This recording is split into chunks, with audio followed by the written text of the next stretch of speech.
Mesdames et messieurs, d'abord je suis très heureux d'être ici pour présenter la scène émergente comique française. C'est une fierté comme pour un enfant, c'est une fierté de le voir en bonne santé, grandir, être toujours là.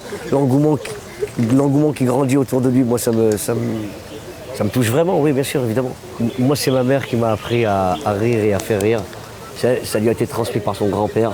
C'était une manière pour lui chaleureuse de communiquer, d'être sociable. Le Maroc m'a filé mes premières scènes, c'est eux qui m'ont permis de m'exprimer de manière professionnelle tout de suite. Donc évidemment, ça me paraissait naturel qu'il y ait un festival du rire ici. T'es loin. C'est facile à faire mon pote. Je vais être obligé de te donner une leçon. T'es prêt, baguette? On fait une sorte de duo de batterie où Jamel a ses deux bras et donc Yann a son deuxième bras et c'est assez symboliquement c'est assez joli. Je deviens le bras droit de Jamel.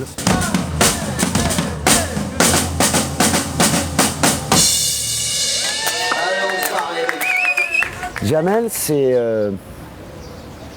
une pile électrique qui se recharge très vite. Je me rappelle que quand on jouait avec Diodo au Palais des Glaces, Jamel venait nous voir en mode fan. Tu vois, et je me rappelle même qu'il m'a raconté ça il n'y a pas longtemps, moi j'avais oublié, mais je ne sais pas comment il avait fait, il avait eu mon numéro de téléphone et il me harcelait en fait, et je le raccrochais au nez. C'est drôle. Bah juste, j'ai dit bonjour, c'est Didier Deschamps et les gens ont hué. Et ensuite, j'ai parlé de l'équipe de France, que j'allais mettre Giroud ou Gignac. Le grand qui est nul ou le gros qui est nul? Les Bleus vont gagner, mais sinon... Il est vexé quelque part qu'un de ses amis ne soit pas dans l'équipe de France. Alors il le dit haut et fort, et pas avec les bons mots peut-être, pas les mots qui satisfont tout le monde bien évidemment. Mais ça c'est parce que c'est son cœur qui parle. Voilà, après on est d'accord ou pas d'accord avec lui, mais en tout cas il est honnête dans ce qu'il transmet. Allez les Bleus! Mesdames et messieurs, en première mondiale au Marrakech du Rire, une artiste formidable, une artiste extraordinaire. Il a à la fois une grande rigueur dans le travail. S'il vous plaît, franchement, je sens que c'est pas concentré, ou c'est moi qui chauffe pour rien là. Et en même temps, il s'amuse. Et c'est ça que je trouve super chez lui, c'est qu'il est à la fois sérieux et il y a une grande générosité aussi. C'est une artiste que j'adore. C'est ma préférée, c'est mon artiste préféré. Je l'aime plus que ma mère. Exagère pas non plus quand même. C'est ma cousine. Voilà. Jamel c'est quelqu'un qui je crois sait vivre. Finalement il a un petit côté monsieur tout le monde qu'on connaît peu, qui est assez mignon.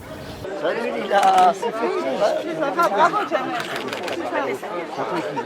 C'est chez Jamel que mon petit garçon, que mon grand garçon qui a 6 ans mais qui a découché pour la première fois. Et comme on est deux papas, on est forcément inquiet d'un petit garçon qui découche. Et il n'arrêtait pas de me faire des vidéos et de me les envoyer où il amusait les enfants pour montrer que tout va bien. Jusqu'ici, tout va bien. Et là, c'est le papa.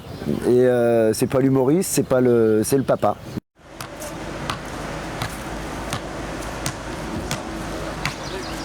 Jamel, générosité, intelligence, rapidité et manque de ponctualité.